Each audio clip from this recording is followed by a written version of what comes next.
ሰውየው ኮምፕሌን ኢየሱስ ጌታ እንደሆነ ደግሞ ማሳያም እንደሆነ ታውቃለህ። በሎጂክ እንደዚሁ ኢየሱስን ስታየው ኃጢአት የሌለበት ነው። ብዙ ያረጋቸው ነገሮች ምንም ኃጢአት ሲሰራ ይላል። ቁርአናችሁም ይላል ኃጢአት የሌለበት። እኛ የኛን ቁርአኑን አሁን በባይብል ኢየሱስ አህያ አልሰረቀም። የሱ አይደል እንዴ? የሱን ወደ ራሱ ይሰርቃል። አህያ አልሰረቀም። ምን አልክ ብሮ? ምን አልሰረቀም? አህያ ምንድነው? የሱ አይደል እንዴ?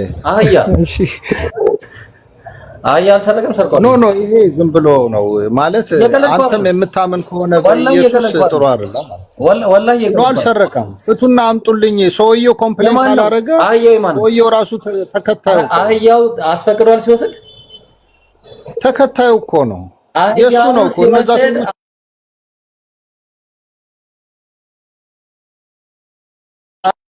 እነዛ እኮ ብራዘር እንደዚሁማ አልተወም። ቆይ አንዴ ፍቱና አምጡልኝ አለ። ያንን አውቀዋለሁ። ገባኝ። ፍቱና አምጡልኝ ማለቱ ዝም ብሎ ፈትቶ የሰው አህያ መውሰድ መስረቅ ይባላል። ለዛ ነው ይሄ በሰው ነው ምን እንደሚያስተምረን ታውቃለህ? ገንዘብ የሚወድና ነዋ የሚወድና ህይወቱን የሚወድ ተብሎ ይመነዘራል በአስተማሪያችን። ይሄ ብዙ ጊዜ ተምሯል። አንድ ችግር የለውም። አንድ ጊዜ ላሳየ ግድ የለም እንዴ። ማርቆስ ወንጌል ምዕራፍ 11 ነው። እሺ ምን አለ መሰለህ? ተመልከት። በፊታችሁ ወዳለችው መንደር ሂዱ አላቸው ሰዎቹ። ወዲያውንም ወደ እርሷ ገብታችሁ ከሰው ማንም ገና ያልተቀመጠባትን ውርንጫ ታስራ ታገኛላችሁ አለ። ልብ አድርጉ። ውርንጫ ነው ታስሮ የሚያገኙት። ውርንጫ፣ የሰው ውርንጫ ማለት ነው። ሰው ያሰራትን የሰው አማና የሆነች የሰው አደራ የሆነች ውርንጫ ተቀምጣ ሂዱና ፍቱና አምጡልኝ አላቸው። ከዛ በኋላ ገብታችሁ ምን አለ? እሺ ታስሮ ፈታችሁም አምጡልኝ አለ። የሰው ውርንጫ ፈታችሁ አምጡልኝ። ማንም አለ ስለምን እንዲህ ታደርጋላችሁ? ልብ አድርጉ። ስለምን እንዲህ ታደርጋላችሁ አለ። ምን ማለት ነው? ምን ማለት ነው? ስለምን እንዲህ ታደርጋላችሁ ማለት ምን ማለት ነው? ጥያቄው አሁን እዚህ ጋር ስለምን እንዲህ ለምን ታደርጋላችሁ ሲባል ለምን ትወስዳላችሁ ቢላችሁ፣ አዎ ለጌታ ያስፈልገዋል ያለ ሰው ፍቃድ ያለ ማንም ፍቃድ ተግባባ መስረቅ ነው። ኦሬዲ ይሄ ኦብቪየስሊ ለምንድን ነው የምትሰርቁት ካላችሁ እያላችሁ ለምን ትሰርቃላችሁ ካላችሁ ምን አለ? ለጌታ ያስፈልጋላችሁ አላለም። እዛ ላይ እኮ ስራው ምንድነው? ለማንም እንዴት አደርጋላችሁ ቢላችሁ የውርንጭላዋ ታስራ ነው። የማን ውርንጭላ እንደሆነች አትታወቅም። ኧረ እባክህ የማን ውርንጭላ ባለቤቱ አላለማ። ለምን እንደሆነ ታውቃለህ? አንዳንድ ራሷን ያሰረችው ውርንጭላዋ እንዴት አወቀ? ክርስቶስ እንዴት አወቀ? ኢየሱስ እሱ ሌላ ጉዳይ ነው። ቆይ እሱ ሌላ ጉዳይ ነው።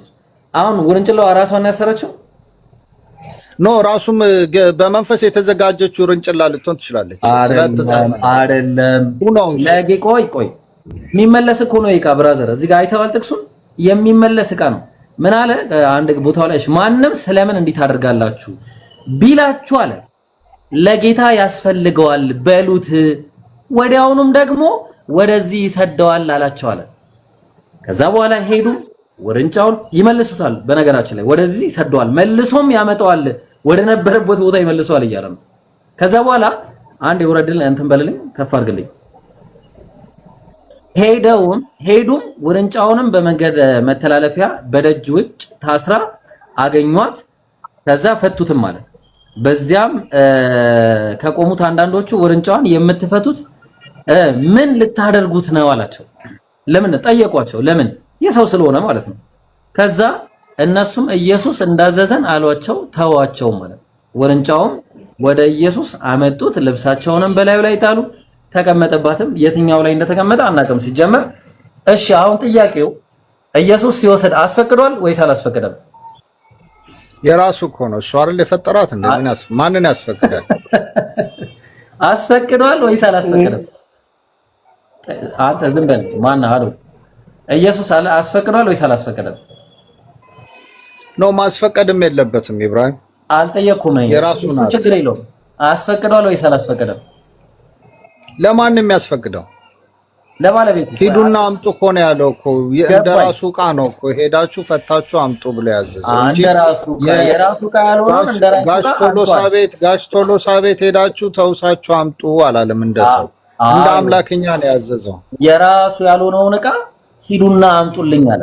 ይሄ የመጀመሪያው ነው። ያዙልኝ። ሁለተኛ ልስተ አንድ ጊዜ ሁለተኛ ደግሞ ልስተ አንድ ከለ ይሄን ነገር አልመለሰውም። ዘጸአት 22 ላይ አውጣልኝ እስቲ አንተ ማን ይሳቂ ዘጸአት 22 እኮ የተጻፈው እኮ ክርስቶስ ኢየሱስ ከተወለደ በፊት ነው። አረ ቆይ አንዴ ለሱ አይደለም እኔ አሁን እንትን አይደለም ጥያቄ ለሱ አይደለም።